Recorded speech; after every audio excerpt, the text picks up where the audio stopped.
रामकृष्ण हरि, रामकृष्ण हरि। कार्यक्रम में हमारे साथ उपस्थित महाराष्ट्र के गवर्नर श्रीमान भगत सिंह कोश्यारी जी, महाराष्ट्र के मुख्यमंत्री श्रीमान उद्धव ठाकरे जी, मंत्रिपरिषद के मेरे साथी श्री नितिन गडकरी जी, मेरे अन्य सहयोगी नारायण राणे जी, राव साहब दानवे जी, रामदास आठवले जी, कपिल पाटिल जी, डॉक्टर भागवत कराड़ जी, doctor Bharti Pawar ji, general VK Singh ji, Maharashtra के उप मुख्यमंत्री श्री अजित पवार जी, महाराष्ट्र विधानसभा में नेता प्रतिपक्ष और मेरे मित्र श्री देवेंद्र फडणवीस जी, लेजिस्लेटिव काउंसिल के चेयरमैन रामराजे नाईक जी, महाराष्ट्र सरकार के सभी सम्मानित मंत्रीगण, संसद में मेरे सहयोगी सांसदगण, महाराष्ट्र के विधायकगण, सभी अन्य जनप्रतिनिधि, यहां हमें आशीर्वाद देने के लिए उपस्थित हमारे सभी पूज्य संतगण और श्रद्धालु साथियों, 2 दिन पहले ईश्वर कृपा से मुझे केदारनाथ में आदि शंकराचार्य जी की पुनर्निर्मित समाधि की सेवा का अवसर मिला और आज भगवान विट्ठल ने अपने नित्य निवास स्थान पंढरपुर में मुझे आप सबके बीच जोड़ दिया। इससे ज्यादा आनंद का, ईश्वरीय कृपा के साक्षात्कार का सौभाग्य और क्या हो सकता है। आदि शंकराचार्य जी ने स्वयं कहा है, महायोग पीठे तटे भीमरथ्याम वरम पुंडरीकाय दातुम मुनिंद्र समागत्य तिष्ठतम आनंद कंदम परब्रह्मलिंगम भजे पांडुरंगम। अर्थात शंकराचार्य जी ने कहा है, पंढरपुर की इस महायोग भूमि में विट्ठल भगवान साक्षात आनंद स्वरूप है, इसलिए पंढरपुर तो आनंद का ही प्रत्यक्ष स्वरूप है और आज तो इसमें सेवा का आनंद भी साथ में जुड़ रहा है। मला अतिशय आनंद होता है की संत ज्ञानोबा माऊली आणि संत तुकोबारांच्या पालखी मार्गाचे आज उद्घाटन होत आहे। वारकऱ्यांना अधिक सुविधा तर मिळणारच आहेत, पण आपण जसे म्हणतो की रस्ते ही विकासाचे द्वार असते, तसे पंढरीकडे जाणारे हे मार्ग भागवत धर्माची पताका आणखी उंच फडविणारे महामार्ग ठरतील। पवित्र मार्गाकडे नेणारे ते महाद्वार ठरेल। साथियों, आज यहां श्री संत ज्ञानेश्वर महाराज पालखी मार्ग और संत तुकाराम महाराज पालखी मार्ग, इसका शिलान्यास हुआ है। श्रीमंत ज्ञानेश्वर महाराज पालखी मार्ग का निर्माण अभी आपने वीडियो में भी देखा है, नितिन जी के भाषण में भी सुना है, 5 चरणों में होगा और संत तुकाराम महाराज पालखी मार्ग का निर्माण 3 चरणों में पूरा किया जाएगा। इन सभी चरणों में 350 किलोमीटर से ज्यादा लंबाई के हाईवे बनेंगे और इस पर 11,000 करोड़ रुपए से अधिक का खर्च किया जाएगा। इसके सबसे खास बात यह है कि इन हाईवेज के दोनों तरफ पालकी यात्रा के लिए, पैदल चलने वाले श्रद्धालुओं के लिए, वारकरियों के लिए विशेष मार्ग बनाए जाएंगे। इसके अलावा आज पंढरपुर को जोड़ने वाले करीब 225 किलोमीटर लंबे नेशनल हाईवे का भी शुभारंभ हुआ है, लोकार्पण हुआ है। इनके निर्माण पर करीब 1200 करोड़ रुपए खर्च किए गए हैं। सतारा, कोल्हापुर, सांगली, बीजापुर, मराठावाड़ का एक क्षेत्र, उत्तरी महाराष्ट्र का क्षेत्र, इन सभी स्थानों से पंढरपुर आने वाले श्रद्धालुओं को ये नेशनल हाईवे बहुत मदद करेंगे।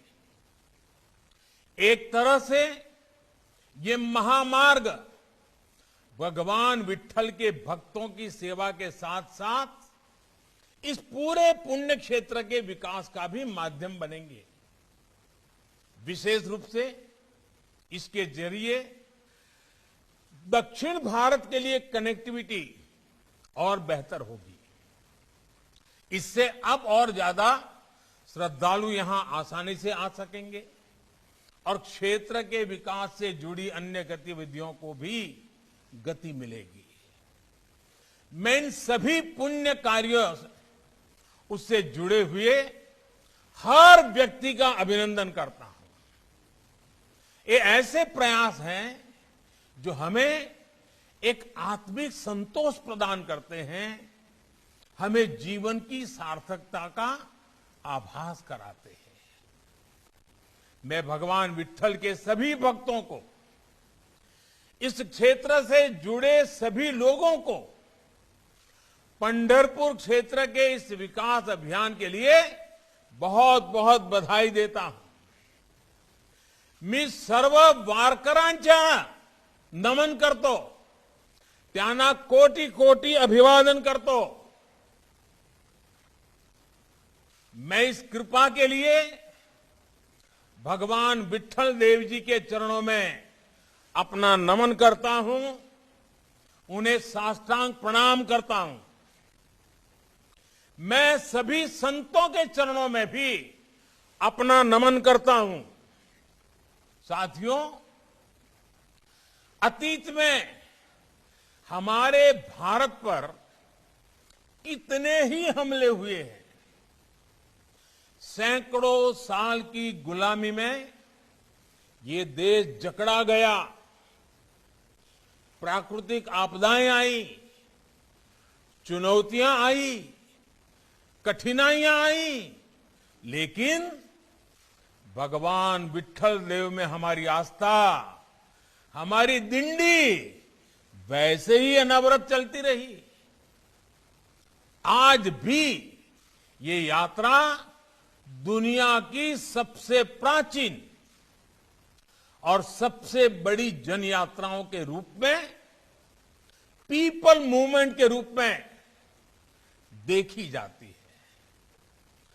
आषाढ़ एकादशी पर पंढरपुर यात्रा का विहंगम दृश्य कौन भूल सकता है। हजारों लाखों श्रद्धालु बस खींचे चले आते हैं, खींचे चले आते हैं। हर तरफ रामकृष्ण हरि, पुंडलिक वरदे हरि विट्ठल और ज्ञानबा तुकाराम, इसका जयघोष होता है। पूरे 21 दिन तक एक अनोखा अनुशासन, एक असाधारण संयम देखने को मिलता है। ये यात्राएं अलग अलग पालकी मार्गों से चलती हैं, लेकिन सबका गंतव्य एक ही होता है। ये भारत की उस शाश्वत शिक्षा का प्रतीक है जो हमारी आस्था को बांधती नहीं बल्कि मुक्त करती है। जो हमें सिखाती है कि मार्ग अलग अलग हो सकते हैं, पद्धतियां और विचार अलग अलग हो सकते हैं, लेकिन हमारा लक्ष्य एक होता है। अंत में सभी पंथ भागवत पंथ ही है, और इसलिए हमारे यहां तो बड़े विश्वास के साथ शास्त्रों में कहा गया है, एकम सत विप्राह बहुधा वदंती।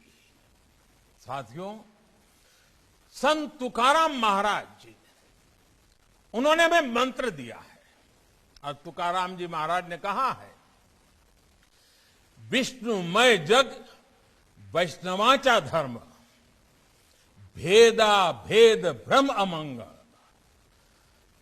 ऐकाजी तुम्ही भक्त भागवत, करालते हित सत्य करा, कोणाही जीवाचा न घडो मत्सर, वर्म सरमेश्वर पूजनाचे।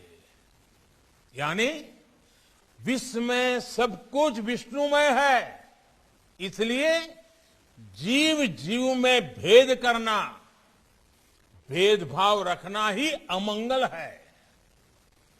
आपस में ईर्ष्या न हो, द्वेष न हो, हम सभी को समान माने, यही सच्चा धर्म है। इसलिए दिंडी में कोई जात पात नहीं होता, कोई भेदभाव नहीं होता, हर वारकरी समान है, हर वारकरी एक दूसरे का गुरु भाव है, गुरु बहिन है, सब एक विठ्ठल की संतान है, इसलिए सबकी एक जाति है, एक गोत्र है, विठ्ठल गोत्र। भगवान विठ्ठल का दरबार हर किसी के लिए समान रूप से खुला है, और जब मैं सबका साथ, सबका विकास, सबका विश्वास कहता हूं, तो उसके पीछे भी तो इसी महान परंपरा की प्रेरणा है, यही भावना है। यही भावना हमें देश के विकास के लिए प्रेरित करती है, सबको साथ लेकर सबके विकास के लिए प्रेरित करती है। साथियों, पंढरपुर की तो आभा, पंढरपुर की अनुभूति और पंढरपुर की अभिव्यक्ति सब कुछ अलौकिक है। आपण म्हणतो ना, माझे माहरे पंढरी आहे भिवरेच्या तीरी। वाकई पंढरपुर मां के घर की तरह है, लेकिन मेरे लिए पंढरपुर से दो और भी बहुत खास रिश्ते हैं, और मैं आज संत जनों के सामने कहना चाहता हूं, मेरा विशेष रिश्ता है। मेरा पहला रिश्ता है गुजरात का, द्वारिका का। भगवान द्वारकाधीश ही यहां आकर विठ्ठल स्वरूप में विराजमान हुए हैं। और मेरा दूसरा रिश्ता है काशी का। मैं काशी से हूं, और ये पंढरपुर हमारी दक्षिण काशी है। इसलिए पंढरपुर की सेवा मेरे लिए साक्षात श्री नारायण हरि की सेवा ही है। ये वो भूमि है जहां भक्तों के लिए भगवान आज भी प्रत्यक्ष विराजते हैं।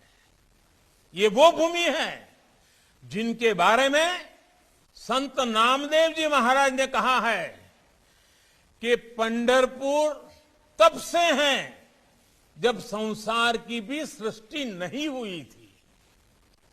ऐसा इसलिए क्योंकि पंढरपुर भौतिक रूप से ही नहीं, बल्कि भावनात्मक रूप से हमारे मनों में भी बसती है। ये वो भूमि है जिसने संत ज्ञानेश्वर, संत नामदेव, संत तुकाराम और संत एकनाथ जैसे कितने ही संतों को युग संत बनाया है। इस भूमि ने भारत को एक नई ऊर्जा दी, भारत को फिर से चैतन्य दिया। और भारत भूमि की विशेषता है कि समय समय पर अलग अलग क्षेत्रों में ऐसी महान विभूतियां अवतरित होती रही, देश को दिशा दिखाती रही। आप देखिए, दक्षिण में माधवाचार्य, निम्बार्काचार्य, वल्लभाचार्य, रामानुजाचार्य, पश्चिम में नरसिंह मेहता, मीराबाई, धीरो भगत, भोजा भगत, प्रीतम। तो उत्तर में रामानंद, कबीरदास, गोस्वामी तुलसीदास, सूरदास, गुरु नानक देव, संत रैदास। पूर्व में चैतन्य महाप्रभु और शंकर देव जैसे अनेक संतों के विचारों ने देश को समृद्ध किया। अलग अलग स्थान, अलग अलग कालखंड, लेकिन एक ही उद्देश्य, सबने भारतीय जनमानस में एक नई चेतना फूकी, पूरे भारत को भक्ति की शक्ति का आभास कराया। इसी भाव और इसी भाव में हम ये भी देखते हैं कि मथुरा के कृष्ण गुजरात में द्वारकाधीश बनते हैं, उडुपी में बालकृष्ण बनते हैं और पंढरपुर में आकर विठल रूप में विराजित हो जाते हैं। यही भगवान विठल दक्षिण भारत में कनकदास और पुरंदर जैसे संत कवियों के जरिए जन जन से जुड़ जाते हैं और कभी लीलाशुक के काव्य के में से केरल में भी प्रकट हो जाते हैं। यही तो भक्ति ही है जो जिसकी शक्ति जोड़ने वाली शक्ति है, और यही तो एक भारत श्रेष्ठ भारत के भव्य दर्शन है। साथियों, वारकरी आंदोलन की और एक विशेषता रही, और वह यह है, पुरुषों से कदम मिलाकर वारी में चलने वाली हमारी बहनें देश की मातृशक्ति, देश की स्त्री शक्ति। पंडरी की वारी अवसरों की समानता का प्रतीक है। वारकरी आंदोलन का ध्येय वाक्य है, भेदा भेद अमंगल, भेदा भेद अमंगल। ये सामाजिक समरसता का उद्घोष है, और इस समरसता में स्त्री और पुरुष समानता भी अंतर्निहित है।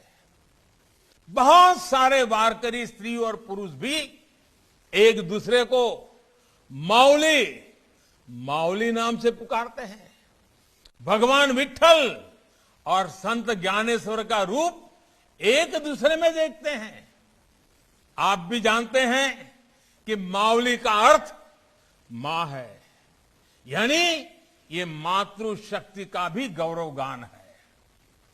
साथियों, महाराष्ट्र की भूमि में महात्मा फुले, वीर सावरकर जैसे अनेक पुरोधा अपने कार्य को सफलता के जिस मुकाम तक पहुंचा पाए, उस यात्रा में वारकरी आंदोलन ने जो जमीन बनाई थी, उसका बहुत बड़ा योगदान रहा है। वारकरी आंदोलन में कौन नहीं थे? संत सावता महाराज, संत चोखा जी, संत नामदेव महाराज, संत गोरोवा, सेंजी महाराज, संत नरहरि महाराज, संत कान्होपात्रा। समाज का हर समुदाय वारकरी आंदोलन का हिस्सा था।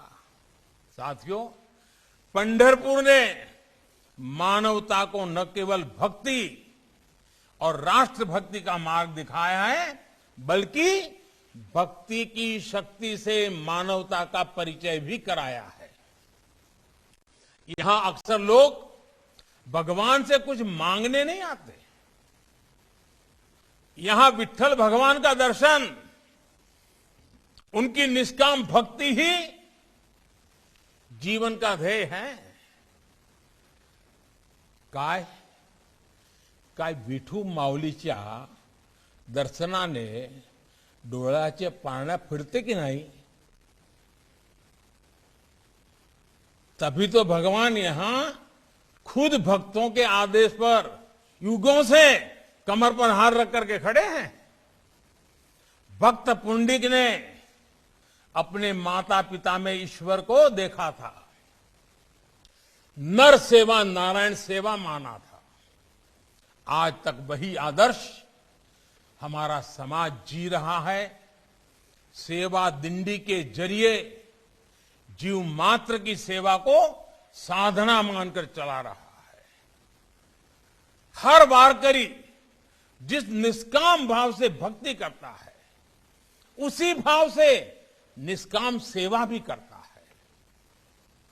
अमृत कलश दान, अन्नदान, ये गरीबों की सेवा के प्रकल्प तो यहां चलते ही रहते हैं। शिक्षा और स्वास्थ्य के क्षेत्र में आप सभी की सेवा समाज की शक्ति का एक अद्वितीय उदाहरण है।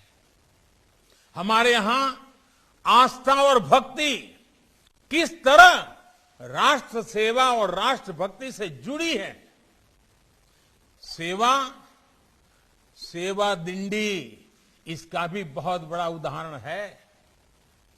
गांव का उत्थान, गांव की प्रगति, सेवा दिंडी इसका एक बहुत बड़ा माध्यम बन चुका है।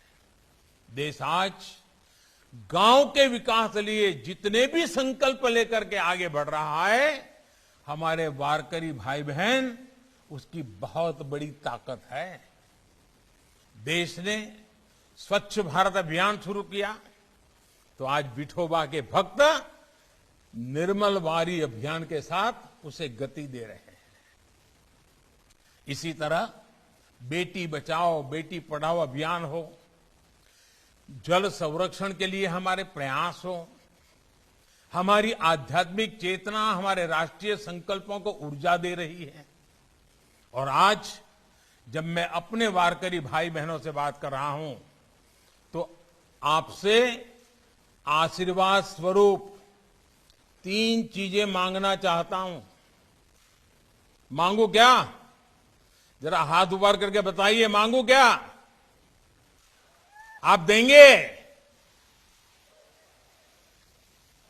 देखिए, जिस प्रकार से आप सबने हाथ उठा करके एक प्रकार से मुझे आशीर्वाद दिए हैं, आपका हमेशा मुझ पर इतना स्नेह रहा है कि मैं खुद को रोक नहीं पा रहा।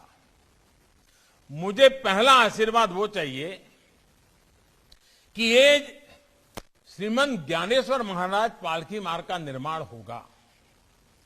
जिस संत तुकाराम महाराज पालकी मार्ग का निर्माण होगा, उसके किनारे जो विशेष पैदल मार्ग बन रहा है, उनके दोनों तरफ हर कुछ मीटर पर छायादार वृक्ष जरूर लगाए जाएं।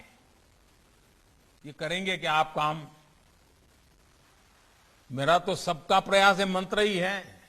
जब ये मार्ग बनकर तैयार होंगे, तब तक ये पेड़ भी इतने बड़े हो जाएंगे कि पूरा पैदल मार्ग छायादार हो जाएगा।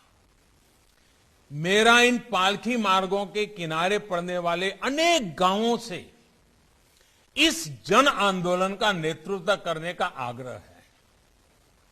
हर गांव अपने क्षेत्र से होकर गुजरने वाले पालकी मार्ग की जिम्मेदारी संभाले, वहां पेड़ लगाए तो बहुत जल्द ये काम किया जा सकता है। साथियों, मुझे आपका दूसरा आशीर्वाद चाहिए। और दूसरा आशीर्वाद मुझे ये चाहिए, इस पैदल मार्ग पर हर कुछ दूरी पर पीने के पानी की, और वो भी शुद्ध पीने का जल, इसकी भी व्यवस्था की जाए। इन मार्गों पर अनेकों प्याऊ बनाए जाएं। भगवान विट्ठल की भक्ति में लीन श्रद्धालु जब पंढरपुर की तरफ बढ़ते हैं तो 21 दिन तक अपना सब कुछ भूल जाते हैं। पीने के प्याऊ ऐसे भक्तों के बहुत काम आएंगे। और तीसरा आशीर्वाद मुझे आज आपसे जरूर लेना है और मुझे आप निराश कभी नहीं करोगे। तीसरा आशीर्वाद जो मुझे चाहिए वो पंढरपुर के लिए है। मैं भविष्य में पंढरपुर को भारत के सबसे स्वच्छ तीर्थ स्थलों में देखना चाहता हूं। हिंदुस्तान में जब भी कोई देखे कि भाई सबसे स्वच्छ तीर्थ स्थल कौन सा है तो सबसे पहले नाम मेरे विठोबा का, मेरे विट्ठल की भूमि का, मेरे पंढरपुर का होना चाहिए। ये चीज मैं आपसे चाहता हूं और ये काम भी जन भागीदारी से ही होगा। जब स्थानीय लोग स्वच्छता के आंदोलन का नेतृत्व अपनी कमान में लेंगे तभी हम इस सपने को साकार कर पाएंगे। और मैं हमेशा जिस बात की वकालत करता हूं, सबका प्रयास कहता हूं, उसकी अभिव्यक्ति ऐसे ही होगी। साथियों, हम जब पंढरपुर जैसे अपने तीर्थों का विकास करते हैं तो उससे केवल सांस्कृतिक प्रगति ही नहीं होती, पूरे क्षेत्र के विकास को बल मिलता है। जो सड़कें यहां चौड़ी हो रही हैं, जो नए हाईवे स्वीकृत हो रहे हैं, उसमें यहां धार्मिक पर्यटन बढ़ेगा, नए रोजगार आएंगे और सेवा अभियानों को भी गति मिलेगी। हम सभी के श्रद्धेय अटल बिहारी वाजपेयी मानते भी थे कि जहां हाईवे पहुंच जाते हैं, सड़कें पहुंच जाती हैं, वहां विकास की नई धारा बहने लगती है। इसी सोच के साथ उन्होंने स्वर्णिम चतुर्भुज की शुरुआत कराई। देश के गांवों को सड़कों से जोड़ने का अभियान भी शुरू किया। आज उन्हीं आदर्शों पर देश में आधुनिक इंफ्रास्ट्रक्चर पर तेज गति से काम हो रहा है। देश में हेल्थ इंफ्रास्ट्रक्चर को बढ़ावा देने के लिए वेलनेस सेंटर खोले जा रहे हैं, नए मेडिकल कॉलेज खोले जा रहे हैं, डिजिटल व्यवस्थाओं को बढ़ाया जा रहा है। देश में आज नए हाईवे, वाटरवेज, नई रेल लाइनें, मेट्रो लाइनें, आधुनिक रेलवे स्टेशन, नए एयरपोर्ट, नए एयर रूट्स का एक बड़ा विस्तृत नेटवर्क बन रहा है। देश के हर गांव तक ऑप्टिकल फाइबर नेटवर्क पहुंचाने के लिए भी तेजी से काम हो रहा है। इन सारी योजनाओं में और तेजी लाने के लिए, समन्वय लाने के लिए पीएम गति शक्ति नेशनल मास्टर प्लान की भी शुरुआत की गई है। आज देश 100% कवरेज के विजन के साथ आगे बढ़ रहा है। हर गरीब को पक्का मकान, हर घर में शौचालय, हर परिवार को बिजली कनेक्शन, हर घर को नल से जल और हमारी माताओं बहनों को गैस कनेक्शन। ये सपने आज सच हो रहे हैं। समाज के गरीब, वंचित, दलित, पिछड़े, मध्यम वर्ग को इनका सबसे ज्यादा लाभ मिल रहा है। साथियों, हमारे अधिकांश वारकरी गुरुभाव तो किसान परिवारों से आते हैं। गांव गरीब के लिए देश के प्रयासों से आज सामान्य मानवी के जीवन में कैसे बदलाव आ रहे हैं, आप सब इसे देख रहे हैं। हमारे गांव गरीब से, जमीन से जुड़ा अन्नदाता ऐसा ही होता है। वो ग्रामीण अर्थव्यवस्था का भी सारथी होता है और समाज की संस्कृति, राष्ट्र की एकता को भी नेतृत्व देता है। भारत की संस्कृति को, भारत के आदर्शों को सदियों से यहां का धरती पुत्र ही जीवित बनाए हुए है। एक सच्चा अन्नदाता समाज को जोड़ता है, समाज को जीता है और समाज के लिए जीता है। आपसे ही समाज की प्रगति है और आपकी ही प्रगति में समाज की प्रगति है। इसलिए अमृत काल में देश के संकल्पों में हमारे अन्नदाता हमारी उन्नति का बड़ा आधार है। इसी भाव को लेकर देश आगे बढ़ रहा है। साथियों, संत ज्ञानेश्वर जी महाराज ने एक बहुत बढ़िया बात हम सबको कही है। संत ज्ञानेश्वर जी महाराज ने कहा है, दुरितांचे तिमिर जावो, दुरितांचे तिमिर जावो, विश्व सधर्म सूर्य पाहो, जो जे वांछिल तोते लाहो प्राणी जात। अर्थात विश्व में बुराइयों का अंधकार नष्ट हो, धर्म का, कर्तव्य का सूर्य पूरे विश्व में उदय हो और हर जीव की इच्छाएं पूरी हो। हमें पूरा विश्वास है कि हम सबकी भक्ति, हम सबके प्रयास संत ज्ञानेश्वर जी महाराज के इन भावों को जरूर सिद्ध करेंगे। इसी विश्वास के साथ मैं फिर एक बार सभी संतों को नमन करते हुए, विठोबा के चरणों में नमन करते हुए आप सभी का बहुत बहुत धन्यवाद करता हूं। जय जय रामकृष्ण हरि, जय जय रामकृष्ण हरि।